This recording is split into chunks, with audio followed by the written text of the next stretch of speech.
Playoff Frenzy live on the Hockey News. It is Sunday, May 11th, and the Florida Panthers have tied the series up at 2 games apiece as we head back to Toronto, Ontario for game number 5. I'm Andrew McGinnis, joined by Michael Agello and Michael Tracos. Looking forward to breaking down all things game 4. Michael Agello, good evening to you, my friend. How are you, and your quick thoughts on the game tonight? Good evening, Andrew. Joseph Woll was the only Toronto Maple Leaf to really show up tonight. It was not a inspiring performance by the Toronto Maple Leafs.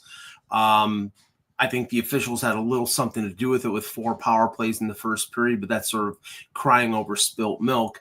Looking at it, they didn't score any goals. They didn't beat Sergei Bobrovsky. They only had, I think, 23 shots on goal. And against the Stanley Cup champions, that's simply not good enough. Yeah, I agree with you. That was a stinker, Mike.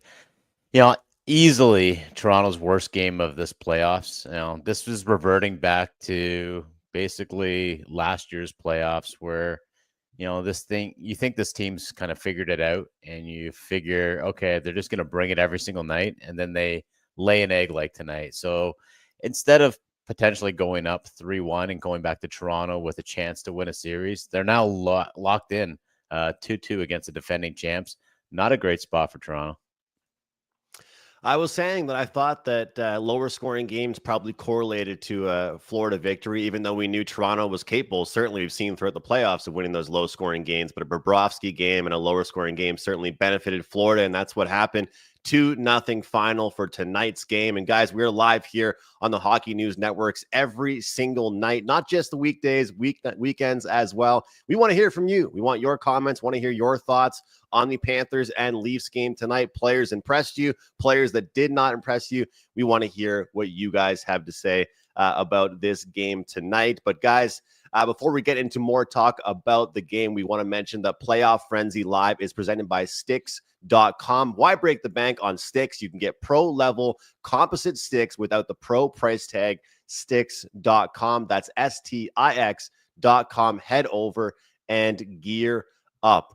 All right, so guys, when we look at this game overall, there were some points in the game where I said, well, looking at the shots on goal, looking at the chances created, it's only 1-0. So, Michael Agello, you talked about Joseph Woll and what he did, and a lot of things that I saw on social media where people just couldn't wait for Stolars to come back. And, of course, as you mentioned, and we see on the screen, 35 saves, only 2 goals against, 9-4-6. Certainly wasn't his fault tonight. But when you look at this game overall, did you think that maybe Florida was in trouble because they were playing so well, but only up 1-0, or was it a comfortable 1-0 lead? As comfortable as a 1-0 lead can be, in the playoffs, we've seen these weird bounces and own goals and things of that nature throughout the first couple rounds. Leaf fans would be telling themselves, well, they played terribly in the first period, but they're only down 1-0. They played terribly in the second period, but they're only down 1-0. Yeah, but you have to score a goal. And honestly, other than one Austin Matthews chance in front of the net and a Matthew Nyes breakaway, they didn't really have any great chances. And they had a few make-up power plays in the second period because the officiating realized, we gave them 4 power plays, so we got to give Toronto a few to make it look good. What do you think? Yeah, I agree with you, Mike. At times it was 1-0, and Andrew, I know you said they were only 1 goal away from coming back, but for me, it felt like it was already a 5-0 game, and maybe that's because of how, unbalanced the shots were. Like we're looking at 15-4 shot totals in the first period. Florida to Toronto. That's embarrassing. That is as one-sided as it can get. And let's talk about the power play. Like that was Toronto's bread and butter against the Ottawa Senators in the first round. This has become, what was the best power play in the playoffs in round 1 as turning out to be the worst power play in the playoffs in round 2. So, they didn't get as many chances as Florida. Like Florida had, I'm looking at it right here, 6 power play opportunities. They capitalized on that first one with Carter Verhaeghe scoring on a beautiful feed from Matthew Tkachuk. But Toronto, again, 0 for 3. And it looked like, Craig Berube has almost seen enough. Like he was jumbling the first and second line at points in the game. I wonder how quickly, we see this 5-man or 5-forward power play start changing up, and they start either putting Oliver Ekman-Larsson on the point, or, do we go with even Morgan Riley on the point?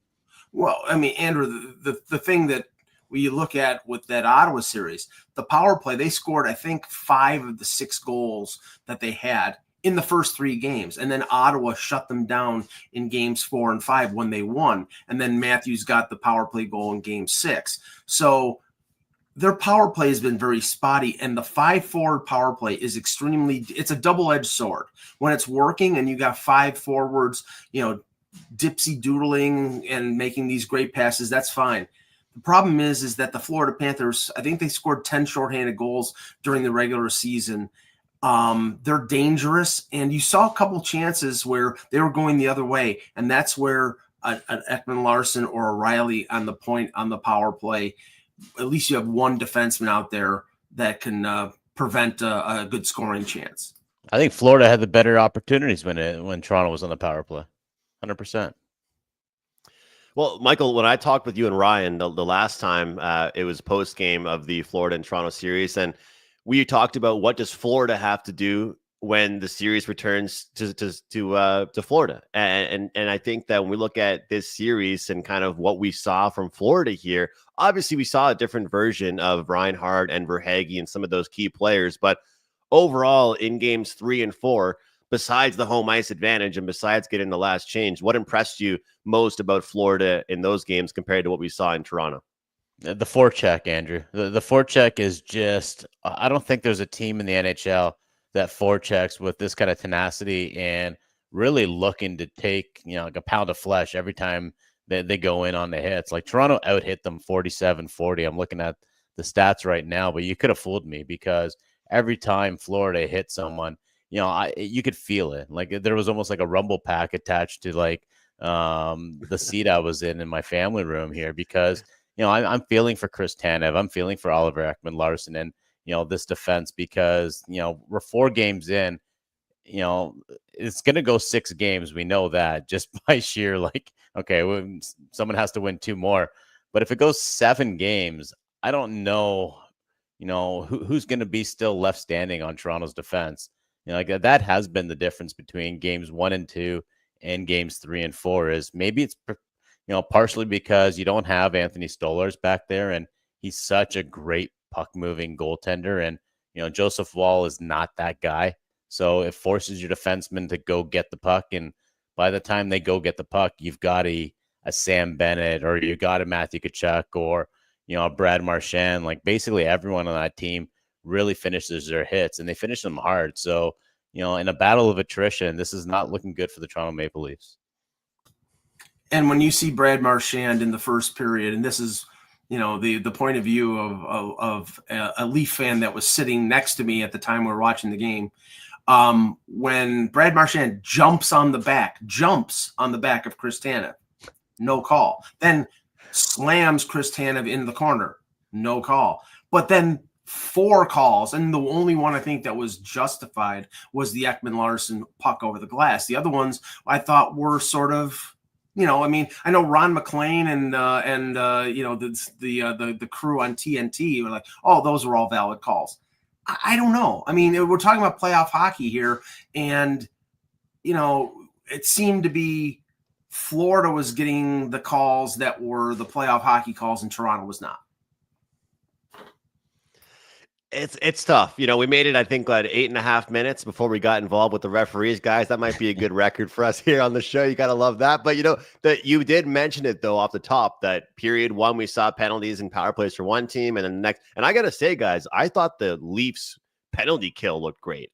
I liked the aggression they showed. I've always said that I like PKs that are kind of just running around, like the PKs that put so much pressure, and some are different where they just kind of hold it. They kind of hold their spots and make a decision and fire pucks on net. But I felt like they made Florida make tough decisions. But I mean, what was it? 4 in 1 period, guys? You do that, you're going to get scored on. So that's a little bit tough. But do you guys think that when you look at this series overall, and when I say this, it kind of reminds me of the Winnipeg Jets the most, but does this make you feel more comfortable that the Maple Leafs have home ice? I mean, you look at some series, you go back and forth. I know we were just talking about the fact that it's, might end up being the last man standing as far as players that just getting banged up. But at the end of the day, if we look at how the Maple Leafs played and produced, getting the last change at home, maybe it's really, really a blessing that they won that division more than we ever thought it was, guys.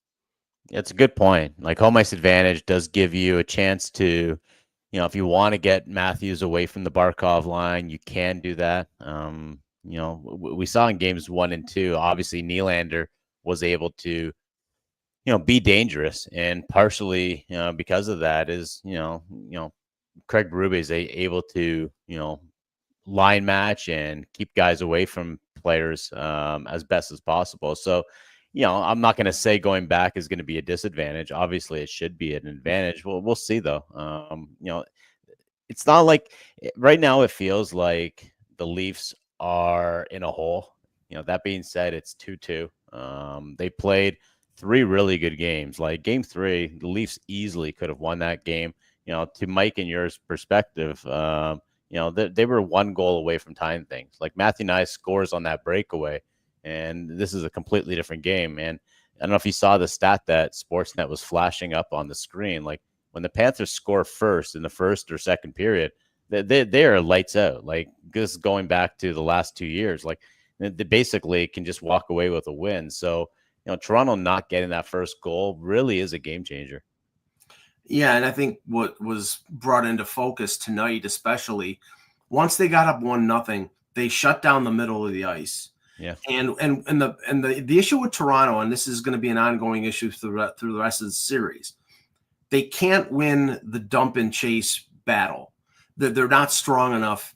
Either the Panthers forwards or their defense will win those battles 9 times out of 10. It's not the Leafs' forte, and the way that Florida addressed it tonight is they put 3 or sometimes 4 guys on the blue line and were daring them to dump it in, and they weren't. They were trying to carry it through. So they're clogging up the neutral zone, they're clogging up the blue line, and they know that Toronto doesn't want to dump it in. So if they don't change their tactics, that's a game, set, match for the Maple Leafs. When I see those stats that you just mentioned about the sports that flash in that on, I'm always like, are they jinxing them? Like, are they doing that? Just I see the 0 next to the stat. I'm like, I don't know. Like, I do color commentary and play-by-play, and sometimes I did it for volleyball games. And whenever I would say like, this guy hasn't missed a serve all game long, right into the net every time, I'm like, that was my fault. That was all on me. So sometimes I'm like, Sportsnet, I don't know if they're up to something there, but it didn't work tonight, Andrew. No, Andrew, it didn't work. You're too young to remember, but I remember 1985, Game 5 of the the NLCS. Ozzie Smith has not hit a home run against a right-handed pitcher in 1,900 blah blah blah, whatever how many at bats. 9th inning against Tom Niedenfuhr of the Dodgers, and he hits it out of the park. So I swear to God, they put those things on just to curse whoever they're putting it on for. Mike in Buffalo here knows all about curses, so I'm gonna just defer to him in this category. Yeah, the handle speaks for itself there with that. But guys, everybody loves to complain about power plays and special teams, but when it ultimately comes down to it, it's part of the game. Looking at certain numbers, looking at the Florida Panthers right now, 28 of 32 on the PK in the postseason, 87%. That's pretty good. That's pretty good. And of course, this series is only going to get more physical. The hatred level is rising. And I mean, as Mike was saying, the fact is that, we don't know if tonight's game is going to be called like playoff hockey, or tonight's game, every hooking is going to be called, or what you're going to get. But at the end of the day, it's so important to kill those off and to kind of make sure that if you send your team out there on the PK, you're confident, and they are right now. They are. But I think that when you look at that forward group, the 5 forwards going out there for the Leafs, most of the time they're able to create, but the frustration level seems to be setting in a little bit for them. Do you guys think it's a concern that, like, a loss is a loss? How big of a loss is it getting shut out? Does it matter? I mean, we saw in the NBA the other night, the Nuggets got absolutely blown out, and the next game they win outright. Does it matter they got shut out at all? Well, I think it matters in the fact that who was the guy shutting them out. And let's be honest, Sergei Bobrovsky did not look good in games 1 and 2, Andrew. And, I would even argue in game 3, like he was just okay. This was the Bob that we're used to seeing win Vezina trophies. This is the guy that, when he came in for Alex Lyon a couple years ago, he just reminded people, hey, this is why I'm the highest paid goalie in the NHL. So we saw it tonight. And this is the thing that if I think you're going to have one takeaway from tonight's game, like forget about the fact that Toronto didn't get opportunities. When they did have opportunities, whether it was Matthew Nyes on the breakaway, whether it was, Matthews at the side of the net, where he normally would fire that puck right away, he takes that extra second. Does he take that extra second knowing that it's Bobrovsky and that he had to be extra perfect trying to beat him with like a shot in the top corner? Possibly, but if you've got a hot goalie on the other end, it just kind of makes everything a little bit more difficult, and now you're second guessing. I mean, we know Bobrovsky's pedigree. We know, he's won a Stanley Cup. He took that team on his back to get to the Stanley Cup final 2 years ago. We hadn't seen that Sergei Bobrovsky so far in this playoff. He really wasn't tested against Tampa because Andrei Vasilevsky was a sieve in that series, and he allowed 13 goals in 3 games against the Leafs. Now the Leafs didn't have many really good golden edge chances in this game, but he was equal to the task, and he shut them out. Now that can give them some motivation. I think. And I don't know if this is the Leaf perspective. Sometimes, players, they drop what happens in the game and they move on to the next one. From a outside perspective, this game makes you regret the Leafs not finishing the job in game 3. If they score in overtime, if they don't blow the lead in the second period, they're up 3-0, and you could accept this effort. Now it's 2-2, and you have home ice advantage still, but this is the Stanley Cup champion. They can very easily walk into the Scotiabank Arena and school them on Wednesday. So this is the series I thought we were going to see, a really tough series. I think these two questions right here are very similar, and we can mention them. What's more concerning for Toronto, the power play struggles or the lack of urgency 5-on-5? And the next one from Danielle, who's been the Leafs' biggest passenger through 4 games? And right now, I've got the game sheet or the lineups pulled up here. Nyes, Matthews, Marner, Pacioretty, Tavares, Nylander, Lorentz, Laughton, Järnkrok, McMahon, Domi, and Holmberg. Guys, right now, we saw the core 4 and the top guys get credit for what we've seen throughout the playoffs so far. Cooled off a little bit here, we could say. But what's more concerning, the bottom 6 lack of production or the inconsistencies from the core 4 here? What do you think? We'll start with Mike T. Yeah, you know what? I'm always gonna defer to the core 4, because when you're sinking this much money into 4 guys, you have to get the production from them, and it can't just be like, okay, well, they didn't bring it tonight. No, you got to bring it every night. And, we're speculating something might be wrong with Austin Matthews. Well, it better be wrong, because, this guy is too good of a player to be this much of a passenger. I think William Nylander has been, solid game in, game out. Obviously that was a giveaway on goal too. He circles back and then forces a pass up the middle. That's the kind of things that William Nylander, I thought, had kind of got out of his game, got out of his system. The fact that it's kind of creeping up again, maybe that's just a frustration in the Leafs' mind saying, we just need to make plays. We need to find some stretch passes and do something like that, because, to Michael Agella's point, that Florida team was taking away the middle. It was frustrating hockey for the Toronto Maple Leafs. Like, let's be fair.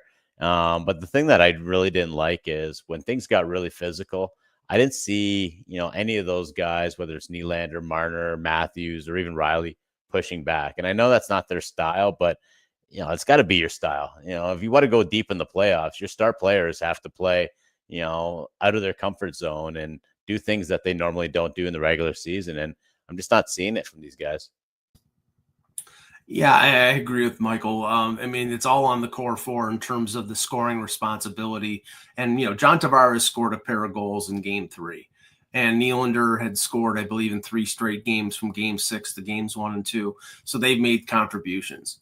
Austin Matthews is a shell of his former self. and we don't know specifically why. We know there's an injury. We know that he's been dealing with it all year, and we know that he's played well defensively, and he had a pair of assists in game 3. I mean, he's so off that he's just missing chances. He's double clutching. He's shooting high. And I mean, they need him to be able to score. And right now he's not scoring. Mitch Marner is playing the Mitch Marner playoff game on the periphery. You know, he's never going to go into dirty areas. That's just not his game. He dipsy doos.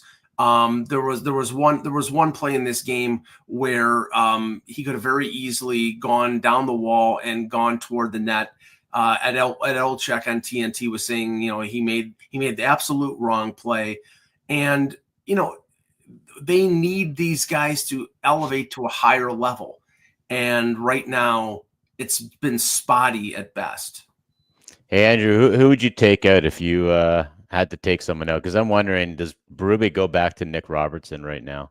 And he's got a track record where you keep Robertson out for like 2 or 3 games and you put him back and he plays his, you know, best hockey and he ends up rewarding you with a goal. So, you know, I wonder if that's going to be, you know, on tap for game 5. But if so, like, you know, of those guys that you mentioned in the bottom 6, like, does he go in for a Holmberg? Does he go in for, I thought Laughton actually looked pretty good tonight. But, you know, I don't think I'd take out Pacioretty.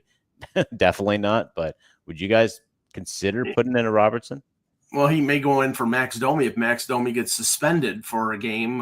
If he got a 5-minute boarding major for slamming Barkov at the end of the game, you know, it wouldn't be surprised if the Department of Player Safety, you know, has some sort of phone hearing or something of that nature. I'm kind of sick of all the penalties that Domi's taken, to be honest. Oh yeah, no, it's been stupid. It really has. He's completely undisciplined. I mean, if he gets it's funny if he gets suspended for the Barkov hit, it just makes me harken back to what was it, 2001 when he got suspended for slamming Scott Niedermayer in the playoffs when they had won the game. What's that? It was Dad did, yeah. Oh yeah, that's what I mean. You know, the apple doesn't fall too far from the tree, is what I'm saying.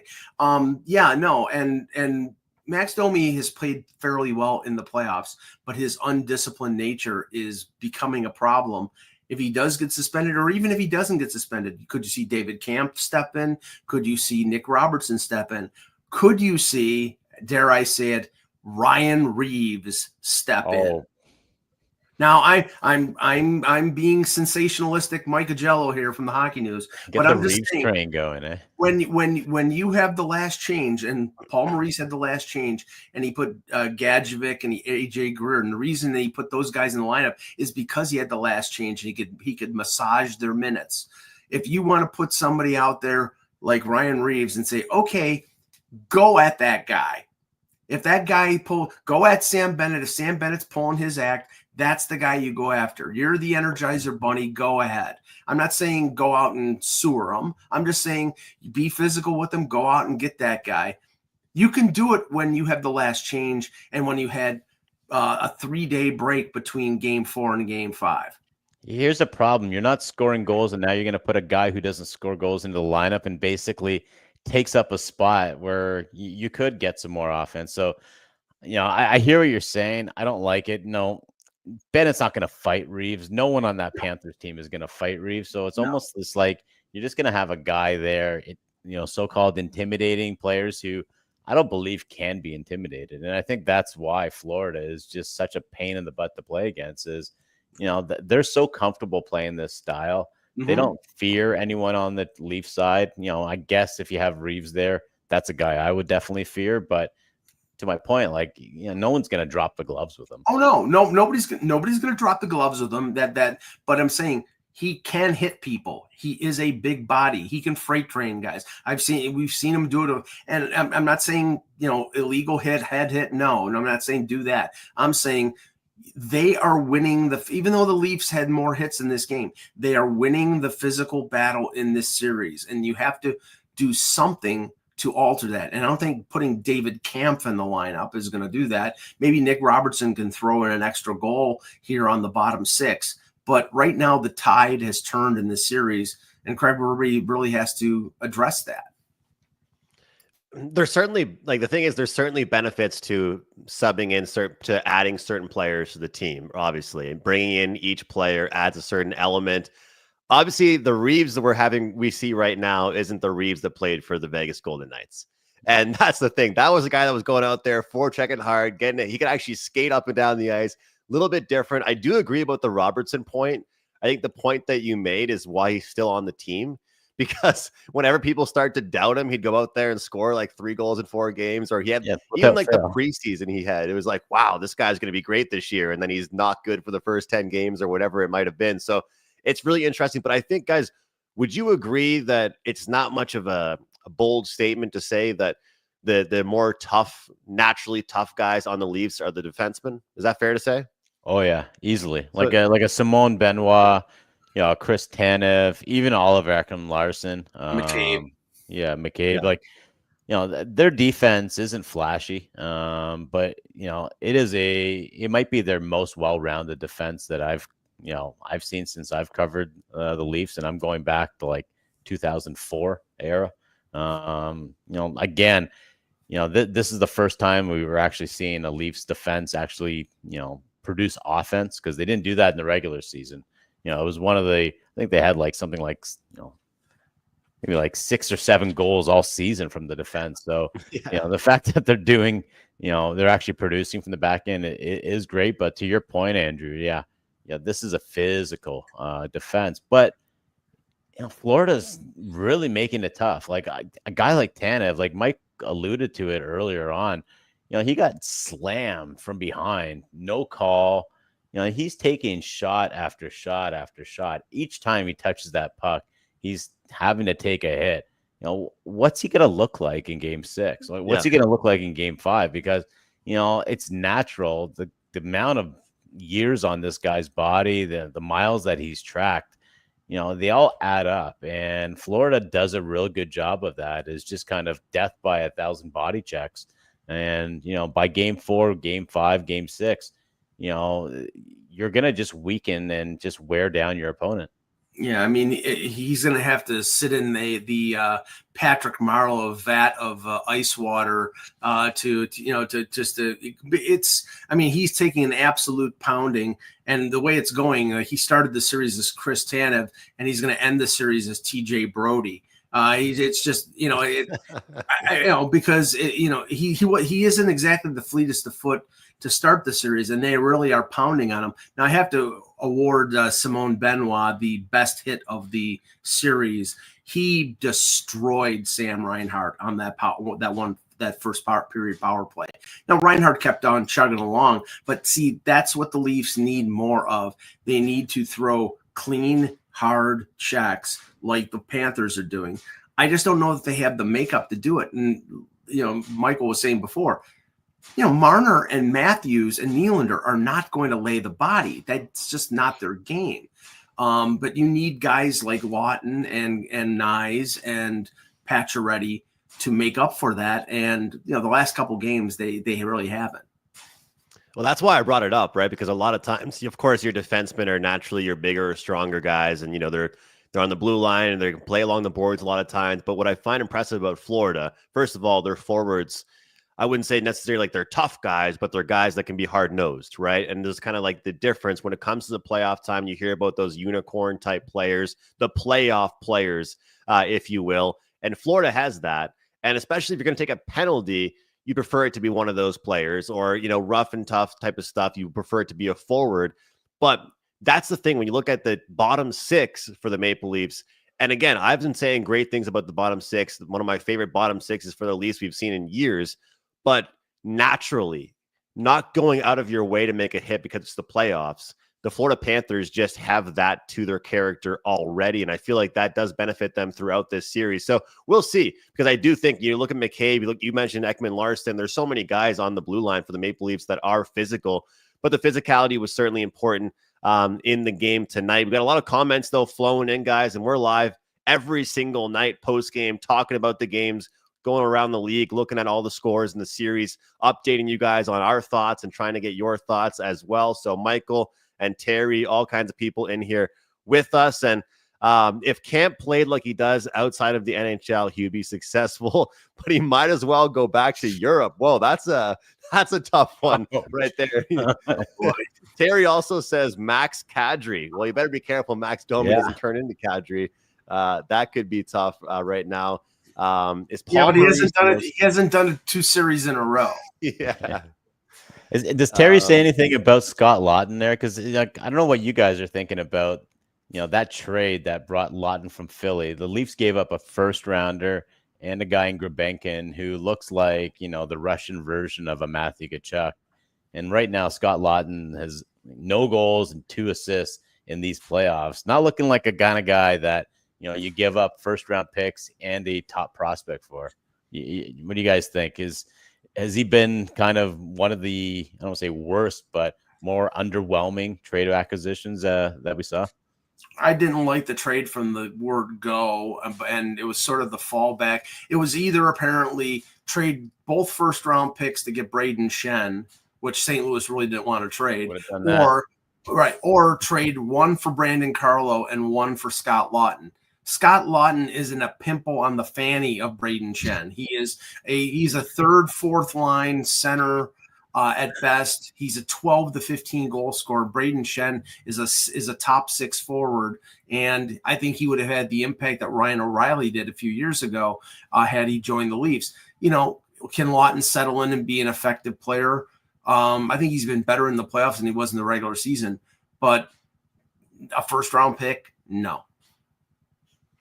As a Canadiens fan, I'm known for having fun with Maple Leafs fan. I'll be honest with you guys, but I actually was saying to people when he got traded and the many regular season games he played, or not too many, but before the postseason, I was saying to people, guys, it doesn't matter. It doesn't matter what you're seeing right now. It's going to be about what happens once the regular season ends. And of course, now no goals, 2 assists, 10 playoff games. It's not the regular season anymore. And when you talk about a guy, like you said, I like that. The Russian version of Matthew Tkachuk. I don't know if that's the first time you've used that, but I like that. And to me, he was having sound bites all over like Toronto sports media. Everybody loved the guy. He was nuts. Didn't he get in a fight? Like he got in a pretty good fight. Like, I don't know. That's kind of shocking. So I guess I'll turn this around. What were the realistic expectations for Scott Laughton? What would we be happy to be talking about right now? They wanted him to be 3rd line center, the kind of guy that you could match up against the other teams, maybe not top line, but at least their 2nd best line, a guy that can play a great 2-way game, give you some secondary offense. They weren't expecting him to be like, putting up Nylander type offense here. But, to my point, just a guy who can kill penalties, play up and down the lineup. Maybe you sub him in on, the Nylander line as a winger if you needed him. But right now he looks like just a 4th line guy. Nothing special. Like, it was such an underwhelming acquisition. Like I was thinking, Braden, like you mentioned, Mike, Braden Shen was an option. I even thought Chris Tanev's brother, Brandon Tanev, would have been a perfect fit just because of the speed he has and, the style of game he plays. Obviously, he didn't come here, but he'll be here in the summer. But they need him now. Yeah. And this is the thing. I thought the plan was get Scott Laughton so you can move Domi to the wing because Domi is a defensive liability up the middle. Andrew, you know that from his years in Montreal. He cannot play center. He's got the speed. He's got the passing ability. He is a defensive nightmare up the middle. I thought they were going to put him on the wing, maybe even in the top 6 where Pacioretty was playing, and have Laughton as your 3 and Kampf as your 4. But Berube, I think, has soured on Kampf. And he likes Laughton. I think he's trusted him a little more, but he's basically playing on that 4th line with Lorenz and Yarncroke. And that's sort of a do no harm line. It's like they're not really contributing anything offensively. They're basically just, okay, don't allow the other team to score. You need more than that from those lines in the playoffs.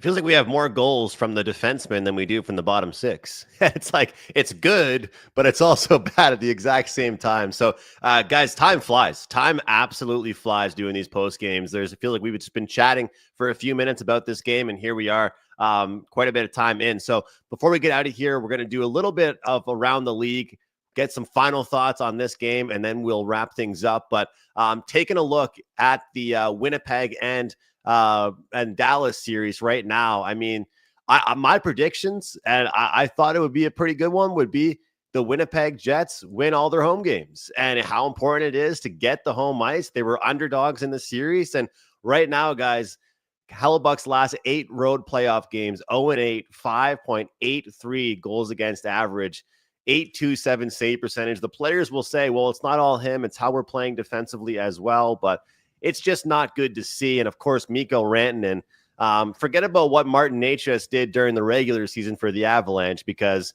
Mikko Rantanen has been unbelievable. I'm sure the Avalanche would have loved to still head him right now. So, Michael Jello, your thoughts on that series so far? Chris McFarland is throwing up right now after the way Rantanen has played. Yeah, I mean, it's, there was a massive miscalculation, and now he ends up on a team in your division, and he's killing it. I mean, I think Winnipeg is in trouble. I mean, the way Hellebuck has played on the road, not just on that stretch that you mentioned, but today he was not very good, and they need him to steal a game. They're going to need him to win Game 4 to even up the series to go back to the Great White North. And if they don't, I mean, Dallas is one of the best teams in the league. They're deep, they're talented, and Ottinger is playing well. So, it doesn't look good for Winnipeg right now, but they need a big performance in Game 4. Yeah, this one's going to go the distance. I see the teams just trading victories here. So, I'm predicting a Winnipeg win in Game 4. I imagine Hellebuck can't be this bad. The guy is just outstanding, like in the regular season, back-to-back.